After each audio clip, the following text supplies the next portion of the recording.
ಅರೆ ಸರ್ಕಾರಿ ನೌಕರರ ಸಂಘ ಆಯೋಜಿಸಿರುವ ಬಂಜಾರ ನೌಕರರಿಗೆ 3ನೇ ವಾರ್ಷಿಕ ಕ್ರೀಡಾಕೂಟ ಉದ್ಘಾಟನೆ ಮಾಡಲಿಕ್ಕೆ ನಮಗೆ ತುಂಬ ಸಂತೋಷ ಆಯಿತು. ಈ ವಾರ್ಷಿಕ ಕ್ರೀಡಾಕೂಟದ ಉದ್ಘಾಟನಾ ಸಮಾರಂಭದ ವೇದಿಕೆಯಲ್ಲಿ ಆಸೀನರಾಗಿರುವ ಎಲ್ಲ ಗೌರವಾನ್ವಿತರೆ ಮತ್ತು ಈ ಕ್ರೀಡಾಕೂಟದಲ್ಲಿ ಭಾಗವಹಿಸಿರುವ ಎಲ್ಲ ಕ್ರೀಡಾಭಿಮಾನಿಗಳೇ, ಮಾನ್ಯರೇ ಮತ್ತು ಮಹನೀಯರೇ, ಒಂದು ಪ್ರಥಮವಾಗಿ ನಾನು ಬಂಜಾರ ಸರ್ಕಾರಿ ನೌಕರರ ಸಂಘ ಏನಿದೆ 1991ರಿಂದ ತಾವು ಇದನ್ನು ಆರಂಭ ಮಾಡಿ ಈಗ ಆಲ್ಮೋಸ್ಟ್ ಎಷ್ಟು ಮೋರ್ ದೆನ್ 3.5 decades ಅಷ್ಟು ಇದನ್ನು ತಾವು ನಿರಂತರವಾಗಿ ನಡ್ಸ್ಕೊಂಡು ಬಂದಿದ್ದೀರಿ. ಎಲ್ಲರೂ ತಾವು ಈ ಪ್ರೆಸೆಂಟ್ ಇರೋರಿಗೂ ಮತ್ತು ಮೊದಲು ಯಾರು ಇಲ್ಲಿ ಸೇವೆ ಮಾಡಿದ್ದಾರೆ ಪ್ರತಿಯೊಬ್ಬರ ಒಂದು ಕಾಣಿಕೆಯನ್ನು ಅಥವಾ ಕೊಡುಗೆಯನ್ನು ನಾವು ಸೇವೆಯನ್ನು ಸ್ಮರಿಸುತ್ತಾ ಈಗ ಇತ್ತೀಚೆಗೆ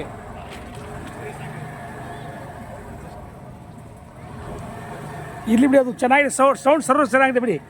ಇತ್ತೀಚೆಗೆ ಏನು ಕಳೆದ ಒಂದು 3 ವರ್ಷಗಳಿಂದ ಈ ಸ್ಪೋರ್ಟ್ಸ್ ಮೀಟನ್ನು ಕ್ರೀಡಾಕೂಟವನ್ನು ಆಯೋಜನೆ ಮಾಡ್ತಾ ಇದ್ದೀವಿ.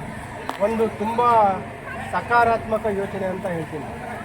ಒಂದು ಸಂಘದ ವತಿಯಿಂದ ಏನು ಪ್ರತಿಭಾ ಪುರಸ್ಕಾರ ಆಯಿತು, ವಿವಿಧ ಲೀಡರ್ಶಿಪ್ ಪ್ರೋಗ್ರಾಮ್ಸ್ ಆಯಿತು, ಮಕ್ಕಳ ಪ್ರತಿಭೆ ಗುರುತಿಸುವಂಥ ಬೇರೆ ರೀತಿಯ ಒಂದು ಯೋಜನೆಗಳನ್ನು ಕಾರ್ಯಕ್ರಮಗಳನ್ನು ತಾವೆಲ್ಲ ಮಾಡ್ಕೊಂಡು ಬಂದಿದ್ದೀರಿ ಸಂಘದ ವತಿಯಿಂದ.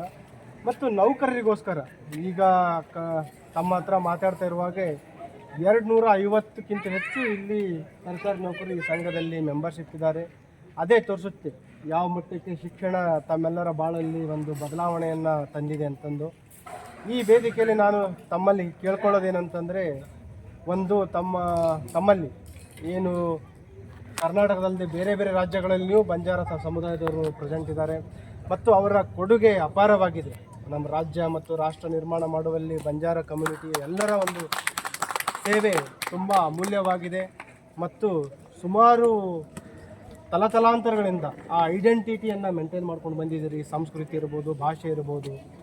ಅದ್ರ ಜೊತೆಗೆ ತುಂಬ ಪ್ರಮುಖವಾಗಿ ನಾವು ಗುರುತಿಸಬೇಕಂತಂದರೆ ತಮ್ಮ ಸಮಾಜದಲ್ಲಿ ಒಂದು ಗ್ರೂಪ್ ಕೊಹೆಜನ್ ಏನಂತೀವಿ, ಒಂದು ಬಾಂಧವ್ಯ ಅದು ತುಂಬ ಪ್ರಬಲವಾಗಿದೆ ಮತ್ತು ಶೌರ್ಯ, ಒಂದು ಕರೇಜ್ ತುಂಬ ಅದನ್ನು ನಾವು ಗುರುತಿಸುವಂಥದ್ದು.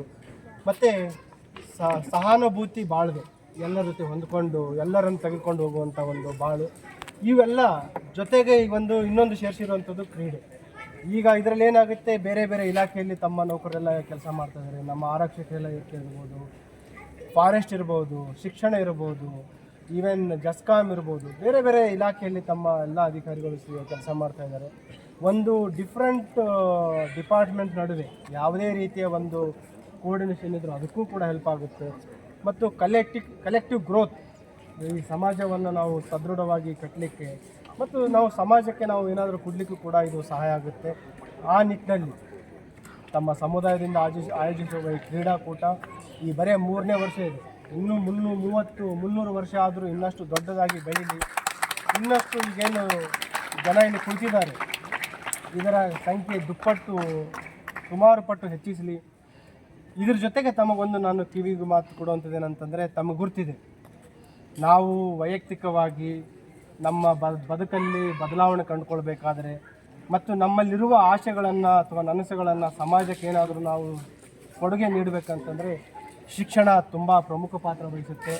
ತಮ್ಮೆಲ್ಲ ಮಕ್ಕಳಿಗೆ ಒಳ್ಳೆಯ ಒಂದು ಶಿಕ್ಷಣವನ್ನು ಕೊಡಿ ಮತ್ತು ಅದರಲ್ಲಿರುವ ಪ್ರತಿಭೆಗಳನ್ನು ತಾವು ಗುರುತಿಸ್ತಾ ಇದ್ದೀರಿ. ಆ ಒಳ್ಳೆಯ ಕೆಲಸವನ್ನು ತಾವು ಮುಂದುವರಿಸಿ ತಮ್ಮೆಲ್ಲರ ಮಕ್ಕಳ ಭವಿಷ್ಯ ಉಜ್ವಲವಾಗಲಿ. ಅದರ ಜೊತೆಗೆ ತಮಗೆ ಒಂದು ನನ್ನ ಸಜೆಷನ್ ಏನಂತಂದರೆ, ಈ ಸ್ಟ್ರೆಸ್ಫುಲ್ ವರ್ಕ್ ಲೈಫಲ್ಲಿ ಅಥವಾ ವರ್ಕ್ ಲೈಫ್ ಬ್ಯಾಲೆನ್ಸಲ್ಲಿ ತಮ್ಮ ಫಿಸಿಕಲ್ ಹೆಲ್ತ್ ಕಡೆನೂ ತಾವು ಗಮನವನ್ನು ಕೊಡಿ.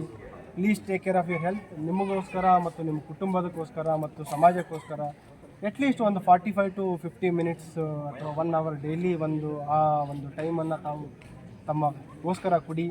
ತಮ್ಮ ಎಲ್ಲರ ಬಾಳು ಆರೋಗ್ಯವಾಗಿರಲಿ ಮತ್ತು ಈ ಕ್ರೀಡಾಕೂಟದಲ್ಲಿ ಭಾಗವಹಿಸಿರುವ ಎಲ್ಲ ಕ್ರೀಡಾಪಟುಗಳಿಗೆ ಏನು ಆ ಸ್ಪಿರಿಟ್ ಇದೆ, ಸ್ಪೋರ್ಟ್ಸ್ ಸ್ಪಿರಿಟ್ ಇರ್ಬೋದು, ನೆವರ್ ಗಿವಿಂಗ್ ಅಪ್ ಅದು ಇರ್ಬೋದು, ಎಲ್ಲವನ್ನು ಕೂಡ ತಾವು ಈ ಆ ಕ್ರೀಡಾಕೂಟದಿಂದ ತಾವು ಕಲಿತೀರಿ. ಅದನ್ನು ತಮ್ಮ ವೃತ್ತಿ ಜೀವನದಲ್ಲಿ ನೀವು ಅಳವಡಿಸ್ಕೊತೀರಿ ಮತ್ತು ತಮ್ಮ ವೈಯಕ್ತಿಕ ಜೀವನದಲ್ಲಿಯೂ ಕೂಡ ಇದು ಸಕಾರಾತ್ಮಕ ಒಂದು ಪ್ರಭಾವವನ್ನು ಬೀಳುತ್ತೆ ಅಂತ ಆಶಿಸುತ್ತಾ ಮತ್ತೊಂದು ಸಲ ನನಗೆ ಇಲ್ಲಿ ತಮಗೆ ಕರೆದು ತಮ್ಮೆಲ್ಲರ ಜೊತೆ ಉದ್ದೇಶನ ಮಾತಾಡಲಿಕ್ಕೆ ಅವಕಾಶ ಮಾಡಿದ ತಮಗೆಲ್ಲರಿಗೂ ವಂದಿಸುತ್ತಾ ಈ ಕ್ರೀಡಾಕೂಟ ಯಶಸ್ವಿಯಾಗಲಿ, ನಿಜವಾದ ಪ್ರತಿಭೆಗಳು ಹೊರಬರಲಿ ಅಂತ ಹೇಳುತ್ತಾ ನಾನು ಮಾತನ್ನು ಮುಗಿಸ್ತೇನೆ. ನಮಸ್ಕಾರ.